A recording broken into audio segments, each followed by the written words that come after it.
Shalom semuanya, selamat berjumpa kembali dalam devotion kita kali ini. Saya percaya kita semua dalam keadaan baik-baik saja, terpelihara sempurna, baik tubuh kita, jiwa kita, dan roh kita, karena Tuhan sangat mengasihi kita. Nah, saat ini saya akan beri judul Gaya Hidup Orang Percaya.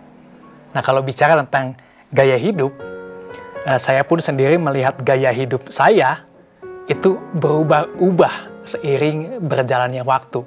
Dari dulu waktu saya masih sekolah, bekerja, belum menikah, sampai sekarang menikah, saya lihat gaya hidup saya berubah.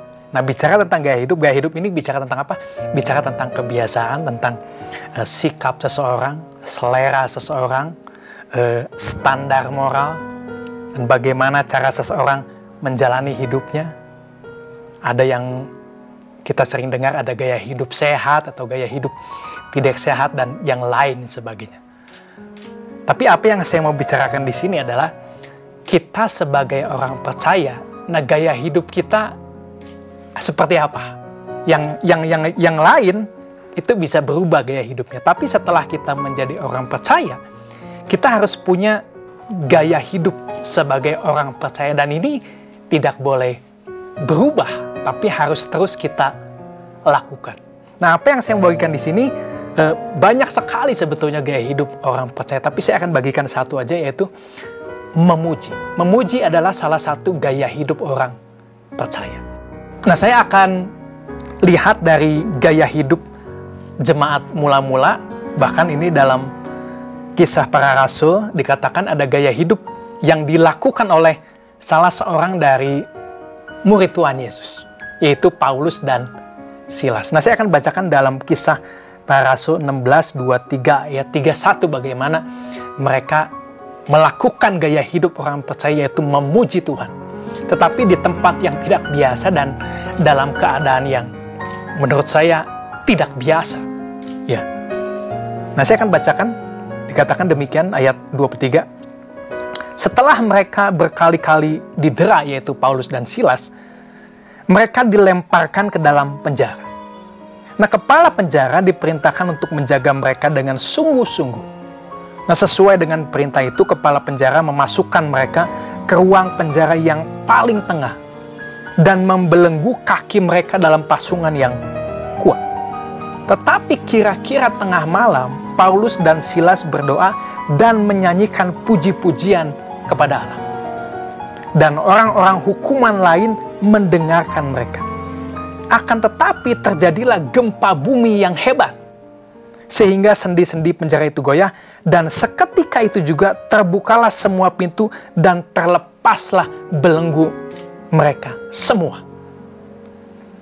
Nah, ketika kepala penjara itu terjaga dari tidurnya, terbangun dari tidurnya, dan melihat pintu-pintu penjara terbuka, ia menghunus pedangnya, mengeluarkan pedangnya, hendak membunuh diri karena ia menyangka bahwa orang-orang hukuman itu telah melarikan diri.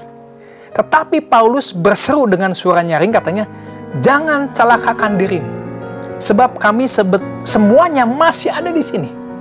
Kepala penjara itu menyuruh membawa suluh, lalu berlari masuk dengan gemetar, tersungkurlah ia di depan Paulus dan Silas.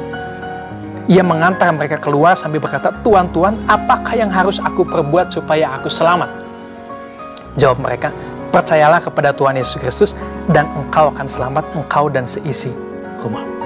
Saudara, kita lihat Paulus dan Silas ini di penjara di tempat yang menurut saya mungkin paling dalam, paling spesial, paling aman, karena ini tahanan khusus. Dan dikatakan kaki mereka dipasung. Jadi kayak seperti ada sebuah kayu, ada lubang dua, kaki mereka masuk ke sana. Kemudian tangan mereka pun dibelenggu di rantai. Dan mereka dalam keadaan penjara itu, tempatnya itu gelap gulita. Dan keadaan fisik mereka itu sangat lelah karena habis disiksa, dicambuk dengan kejam. Tetapi dikatakan mereka memuji Tuhan dalam keadaan seperti itu. Saudara, saya percaya Paulus dan Silas, mereka memuji Tuhan bukan sekedar iseng untuk mengisi waktu luang selama mereka di penjara. Karena mereka ini dalam keadaan habis disiksa, tidak ada lampu, dan di penjara yang gelap gulita, lembab, dan tidak nyaman untuk mereka memuji Tuhan. Jadi sudah jelas mereka memuji Tuhan bukan hanya untuk iseng-iseng atau mengisi waktu. Dan mereka juga memuji Tuhan bukan untuk orang lain mendengarkan mereka. Kita nggak tahu, di sini tidak tertulis suara Paulus dan Silas sebagus apa. Tapi tujuan mereka bukan untuk didengarkan orang lain. Dan mereka juga memuji bukan untuk supaya rantai belenggu lepas, atau supaya mereka memuji tiba-tiba datang gempa. Mereka belum pernah diajarkan bahwa ketika mereka menyanyikan memuji lagu ini, rantai akan terlepas. Kalau nyanyi pujian ini, gempa akan datang. Mereka tidak tahu. Mereka menyanyi tujuannya bukan itu. Memuji Tuhan tujuannya bukan itu. Kemudian mereka pun memuji Tuhan bukan agar mereka akhirnya bisa terlepas dari belenggu dan melarikan diri dari penjara. Karena kita tahu pada saat gempa terjadi, rantai putus, mereka tetap di sana tidak melarikan diri.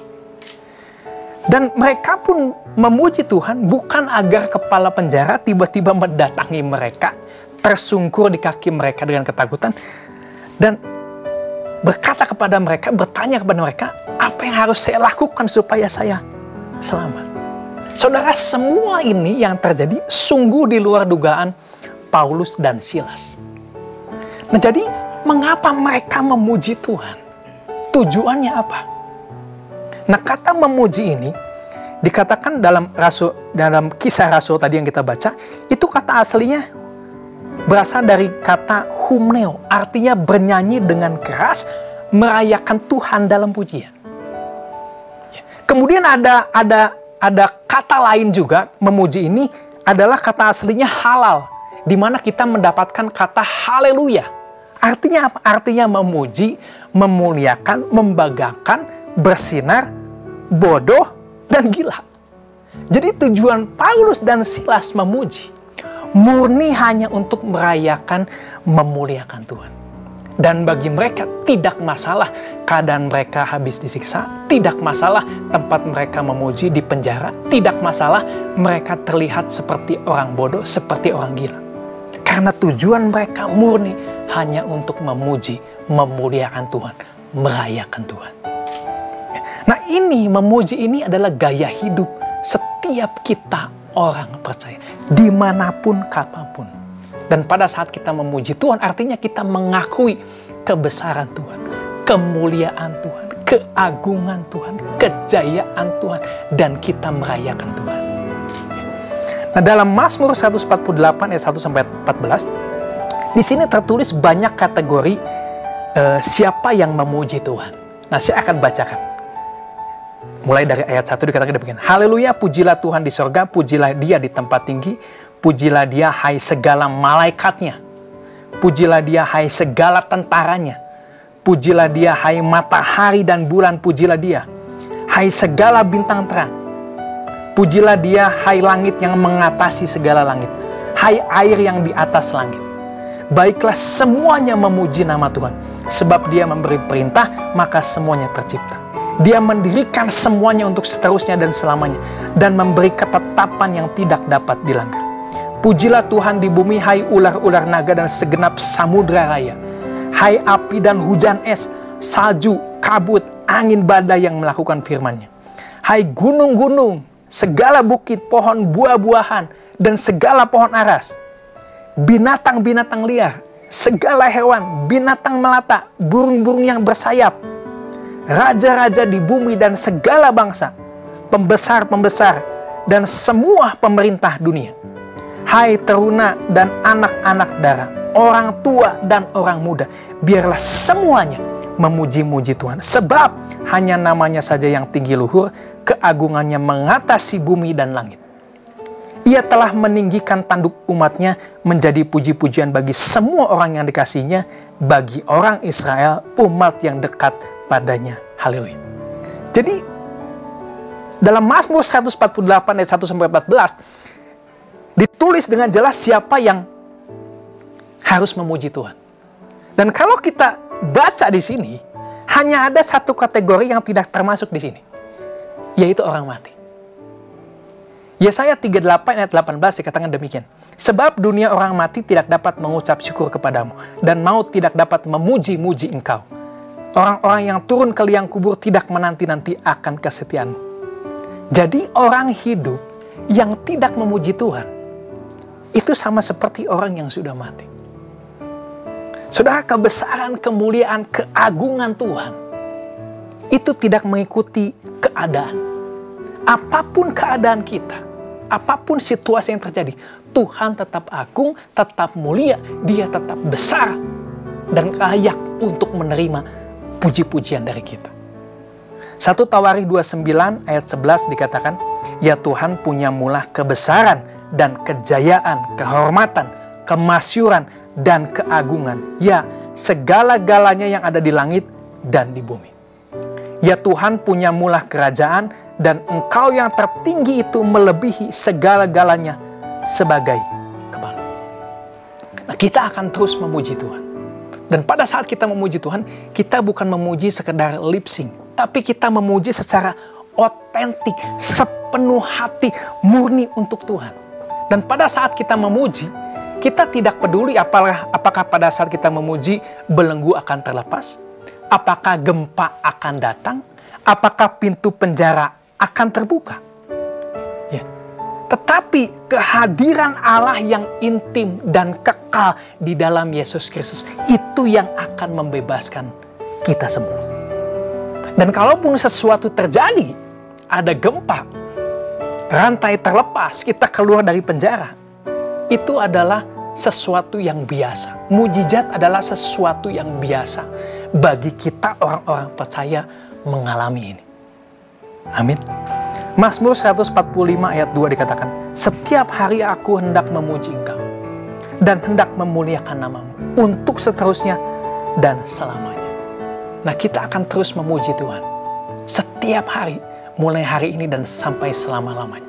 Dan orang yang memuji Tuhan adalah orang yang tidak bisa dipenjarakan oleh apapun juga. Saya tidak tahu bagaimana keadaan saudara. Mungkin saudara berada seperti dalam penjara, gelap, terbelenggu. Tapi biarlah apapun yang terjadi dalam diri kita tidak bisa menghalangi kita untuk terus memuji Tuhan. Dan percayalah pada saat kita memuji Tuhan, meninggikan Tuhan, sesuatu yang baik pasti terjadi. Kelepasan pasti terjadi. Amin. Karena kita meninggikan Tuhan di atas segalanya. Mari kita berdoa sama-sama. Tuhan Yesus, saya mau berdoa untuk setiap kami Tuhan. Biarlah memuji menjadi gaya hidup kita sehari-hari Tuhan. Dan kami lakukan setiap hari dan sampai selama-lamanya. Apapun keadaan kami akan terus memuji Engkau Tuhan. Karena kami tahu hanya Engkau yang layak menerima pujian, keagungan, kemuliaan. Terima kasih Tuhan, kami percaya Tuhan, ada sesuatu yang besar terjadi Tuhan pada saat kami memuji Tuhan. Dalam nama Tuhan Yesus, kami berdoa dan mengucap syukur.